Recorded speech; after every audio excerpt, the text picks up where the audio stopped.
It's a classic Australian film which has achieved cult status, yet relatively few Australians have ever seen it.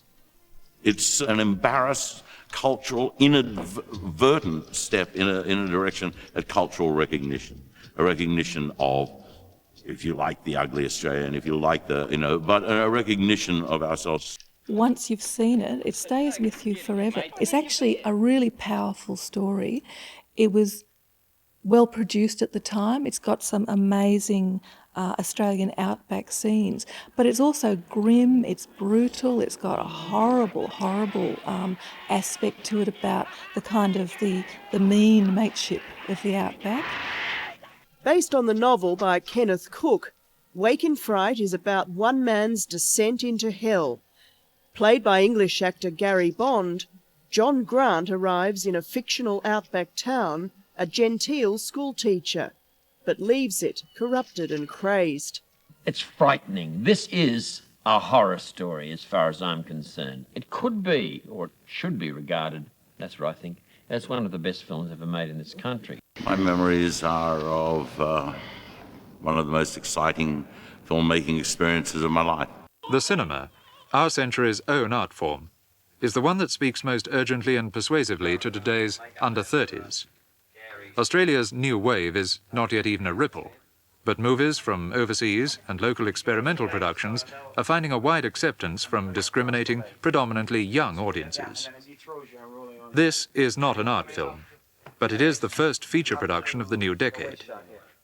Wake in Fright, from Kenneth Cook's Australian novel, stars English actors Donald Pleasence and Gary Bond, is directed by Canadian Ted Kotcheff, and produced by Norwegian-born Englishman George Willoughby. How long before a production like this can be called Australian? All right, here we go. All right, Donald, get into your position, please. Donald, get into your opening position. You want a drink before you go? Hello. Good. And you can just check yourself. Have I got everything? That's it. That's good. And then you got to go. Hey. Don't forget your gun. Coming back to the present picture, Wake in Fright, the way it's developing, and with the performances of Gary Bond and Donald Pleasence, I'm getting so excited about it, and I think it will be such an outstanding picture that if it's in any way physically possible for us to finish the picture on time, I would like to see it entered as Australia's entry at the Cannes Festival this year. Well, I've just come back from a tour of about 30 film and television schools. Rather depressed at our chances. It seems to me that we're in the extraordinary position of having a very sympathetic government who are willing to do almost everything that seems to be needed in terms of structures and money. But I'm not convinced this is going to be enough. People walked out of it saying, that is not us. We all thought we spoke like that, really. We didn't actually have an Australian accent. And there was none of that sort of brutality. There was none of that harshness and madness. That, of course, is very much a part of our lives. Following the controversy surrounding its release, Wake in Fright failed at the Australian box office and enjoyed just one airing on commercial television in the 1980s. Wake in Fright is not just another movie for entertainment, it's a movie which almost holds a mirror up to life, and it could be a mirror up to your life. It could be a mirror up to mine. There have been many fine films made here, but Wake in Fright has an edge to it that I think even modern critics and cinema audiences will appreciate. You know, I've never seen the image looking this good before. Tony Buckley edited Wake in Fright, and for the past decade it's been his mission to bring the film back to the cinema. The problem was there wasn't a good enough print known to exist. It's better. After years of detective work, Tony Buckley tracked down a copy of the film lying forgotten in a Pittsburgh film vault, filed under its American title, Outback. He found it just in time. There were 200 cans of negative and positive film of Wake in Fright, marked for destruction. So we're very, very lucky. It was a very close shave. These ones are rusted and hideous, and when they first arrive you think, oh, you know, my God, what's going to be happening inside? But the condition inside is far better than the outside. So getting the National Film and Sound Archive's chief curator, Meg Labram, says Wake in Fright is an important part of Australia's film heritage, which deserves to be saved. I'm going to be very interested to see how a 21st century Australian audience is going to respond, because I absolutely believe it's a good film, it's a good watchable film, and the story that it tells hasn't really dated that much. What it's lacking is the contrast. If you look at that, it's just completely flat, it's just lost it. There's just nothing left in the negative, whereas if you actually look at that, then you think, okay, well, wow, the contrast is there, the colour's there, and that the picture now has a bit of life to it. Anthos Simon from Deluxe Australia has had the painstaking job of restoring the film frame by frame. It's the first time this groundbreaking digital technology has been used to restore an Australian feature film. If the traditional path gives you, say, a 5 out of 10 result, digital is clearly a 10 out of 10. It's that much better. What's wrong with you, you bastard? Why don't you come and drink with me? I just brought you 50 mils late and dusting you one drink with me. Look, what's wrong with you? What's the matter with you people, huh? Now I can breathe a sigh of relief that it's in safe hands. When you see it, you do see one of the seminal films in the renaissance of an Australian film industry. You're mad, you bastard. Good evening. My name is Ted Kotcheff, and I'm the director of an Australian film called Wake in Fright. This film is considered an important film because it began the renaissance of Australian films. It was made in 1970 and released in 1971. I love this film. I think it's an extraordinary film, even if I say so myself, and I hope that you share my enthusiasm for it. Well, I'd worked together with a writer, a very well-known screenwriter at that time called Evan Jones, and he said to me, you know, Ted, I got a new project that I'm working on. I said, well, what is it? He said, it's a great book. It's right up your alley. You'll love this book. You'll want to make a film out of it. It's about a lost weekend of a man, a piece of self-discovery. It was a subject matter that I've dealt with in my films. I keep coming back to it. I guess it's two things. I guess because my parents were Bulgarian and in Canada, I always felt like an outsider there. And yet I wanted to belong to Canada, but I always didn't belong. And that person in that situation, the way the teacher is in our story, in Wake in Fright, is something kind of dramatization of my own feelings about being both in a community and yet not in it. What you get being an outsider, it's like the man from Mars. He lands and he sees, oh, look, that's very interesting, isn't it? Well, what a strange thing. That's unusual. That's idiosyncratic. And you see the things that are unusual about their life that they don't see because it's their everyday. It's the fabric of their everyday lives. They have no awareness of what's unique about them, whereas the outsider sees the uniqueness of it. A lot of Australians were pretty affronted by it. They said, "This is not us." It was in 1971, and I would say, "Us." I said, "It's men. It's men behaving badly." I said, "In Canada, the men to this day are slaughtering Harper seals. They're wiping out the seals in northern Canada." I said, "Americans wiped out the American buffalo and the native population of Indians as well." So I said, men behave badly sometimes. We're all capable of it. It's the whole point of it. I said, it was very interesting that when I came here, on 2 different occasions, Australians said to me, "You've come here to rubbish us, haven't you?" I said, "No." He said, "Oh yeah, you've come here to rubbish Australia and rubbish Australians." And without even knowing what the picture was about. They had not seen the picture. It was before we even made the film. And I said, "Listen here, I'm a director. I don't come here to criticize human beings. I come here to observe them and to empathize with them because I am capable of anything. I'm also capable of behaving badly. So I'm not going to put myself..." You know, Chekhov had the great line about his characters. "I am not the judge of my characters. I'm their best witness." And that's what I do. That's part of my own artistic credo. I want to know about people. Why do they behave as they do? I'm not interested in judging them. As Socrates said, know thyself. And I don't know myself. I try to know myself, but I don't know myself, and and I'm very attracted to characters who don't know themselves. That have dark sides of their character. If you know, in the film of Wake and Fright, the light is always, at night, there's always a light shining in his face, the way the lights were shining on the faces of the kangaroos. And during the day, when he opens the door, there's always a harsh light comes to the door. And with the intimation that, you know, the light is being cast on the dark side of their makeup. And things that he never knew existed. And he just does things he never thought he was capable of. He goes and starts shooting and killing kangaroos. It's not his nature, his makeup. Why is he doing this?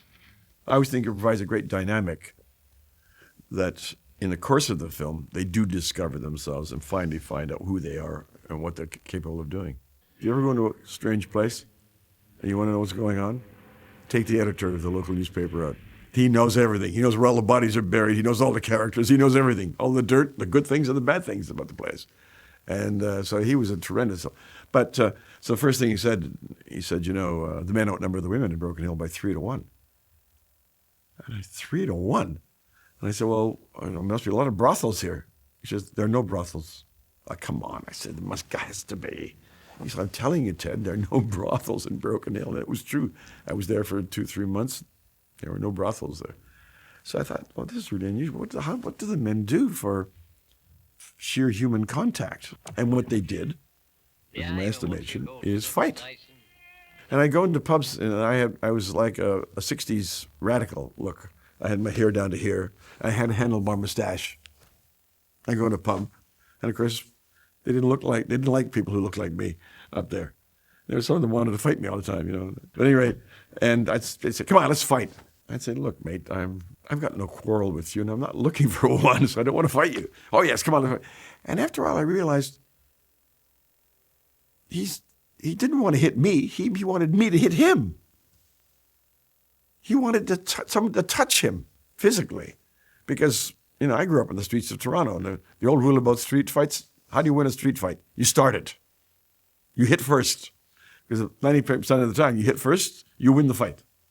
But what you don't do is you don't lead with your chin. This guy was saying, come on, let's fight. He's leading with your chin. How could I kill him? You know, he'd be out in the middle of next week. So that was an example. They were none of the men were that kind of I don't want to say homoerotic because it kind of distorts it. But there was a homoerotic quality to it, you know. It was not homosexual behavior. It was the desire for human contact. You know, the actors were big helps to me. People like Jack Thompson, who's I would always I used him as a resource. Jack how would an Australian respond to this? Or, you know, I used to continue to ask them, and they were and Jack was very perspicacious and knowledgeable and helped me a lot. I think that Australians, unlike Canadians, the chief difference is an extroversion. There's an extroverted quality to the Australian character. You've got lots of extroverted energy. Well, that makes it easy to direct them and to act natural when you have that. Donald was a very good friend of mine. His ear was absolutely perfect, wasn't it? He got the perfect Australian accent. As a director, I'm listening to what's going on underneath the dialogue. I'm not listening to the actual sounds, but my crew members are saying, Ted, this is Donald Pleasence. His accent is perfect. They were the ones who were telling me. There was no stuntmen. All the stuff was done by the actors themselves. All the fighting, everything, you know, was done by the performers. If Peter Whittle drove the vehicle, it was so much easier to stage things. You didn't have to conceal it. If you have a stuntman driving it, well, you have to shoot around and make sure that people don't see that it's a stuntman, it's not the actor. Peter Whittle's a wonderful driver, too. He'd throw that car on that skid, you know, just coming around. It was amazing. Yeah, it was the most exhilarating day of shooting of my whole career. Well, you know, one thing I would feel be totally immoral and unacceptable to hurt or kill any kangaroo for the sake of a film. You know, I feel that I would never be capable of that. So it created problems for me, that sequence, since I was not going to allow that to happen. It was a matter of principle to me. But so someone said, well, you know, they're professionals, hunters go out every night in the outback. They're going out tonight, right now. was suggested, look, why don't you just mount the camera, just follow these, they're killing kangaroos every night anyway, and you'll just photograph it. And I just documented what they did, and we just used that documentary footage, and that's how I got the footage for the kangaroo hunt. Where do you want us to shoot them? I said, well, what do you mean? He said, well, we can shoot them in the kidneys, the brains, or the heart. I said, well, what's the difference? He said, well, you shoot them in the kidneys, they drop right on the spot. If you shoot them in the brain, they do one huge jump in the air. Then they die. And if you shoot them in the heart, they do 3 kind of mad pirouettes. Then they die. And I said, look, I don't want you doing anything for me. Don't even talk to me. You just go do your business the way you do it every night. You're professional hunters. Just go and do your profession. So we went out, and they shot into the kidneys, I guess, because they dropped right on the spot. Around 2 o'clock in the morning, they started to miss. When I say miss, they shot the animal, but they didn't hit him in the kidneys, the heart, or the brain. They just shot the animal, and there'd be blood gushing out of it was nightmarish. And I couldn't understand what was happening. When I glanced in, there was 2/3 of a bottle of scotch that had been consumed because it was cold out there, and they'd been drinking it, and they interfered with their aim. Well, of course, I hate to say it, because that was we used that footage, of course, because the characters in our picture were not professionals, so they were missing it. Even the professional hunters said to me, no hunter ever looks into the eyes of a kangaroo, because if you do, you'll never kill one again. They're the most human creatures. You always feel like it's like Bottom in Midsummer Night's Dream. Don't worry, Ted, it's only me, Bottom. Put the head back on again. You know what I mean? I always see my films very clearly, pretty well. And I have certain concepts. Like, for example, in this film, I instructed the props and the costume wardrobe people and the sets, there were to be no cool colors. No blues, no greens. All got to be orange, yellow, red, burnt sienna. It's got to be all the hot colors, so that the heat is there, omnipresent all the time. And then I often, if you notice, there's a lot of dust, and I had barrels of what they call Fuller's Earth. It's kind of a talcum, and I had it tinted the same color as the Outback Earth. And you know those kind of fly squirters where you squirt things? I'd fill the tin with this Fuller's Earth, and I'd squirt it all over, especially I remember Doc Titan's house, squirt it all over the set, so there'd be a fine layer of dust all over everything. And then just before the take, I'd squirt it in the air again so that it would be hanging in the air as well. Now, you don't notice it directly. Well, the other thing I did, I got hundreds of sterile flies from the University of Sydney. Then I'd release them into the set. Some people said afterwards, when we saw your film, when we came out, we wanted to have a shower. One can't second guess an audience or make a film that panders to an audience. It's impossible. And I think if you try to do that, you end up with a mess on your hands. All you can do is make a film that pleases you, amuses you, moves you, and hope for the best. And you hope that an audience, whether it's Australian or American or French, that they will be amused as well or moved as well as you are. It's interesting, but I will say the people, the country that's liked Wake and Fright the most is France. It got incredible reviews at the Cannes Film Festival. All the French newspapers raved about it. And it's interesting now, as you know, I'm blessed in one respect. The film was at the Cannes Film Festival in 1971, and here we are in 2009. 5 weeks ago, the film was declared a Cannes classic and screened again. Only 2 films in the history of the Cannes Film Festival have been screened twice at the festival. One was a film by Antonioni called L'Avventura, and one was my film, Wake and Fright. I was very flattered by a lot of Australian film directors, Peter Weir, Fred Skepsey, Bruce Beresford, and all of them said the same thing. They said, you do realize that you're responsible for the renaissance of Australian film. And I said, no, I'm not aware of that. They said, yes, because I said, well, why? He said, well, all of us who saw the film said, my goodness, you can really make terrific films about Australian life. Because up to that time, saying, who's interested in Australia? Who's interested in, Australian characters?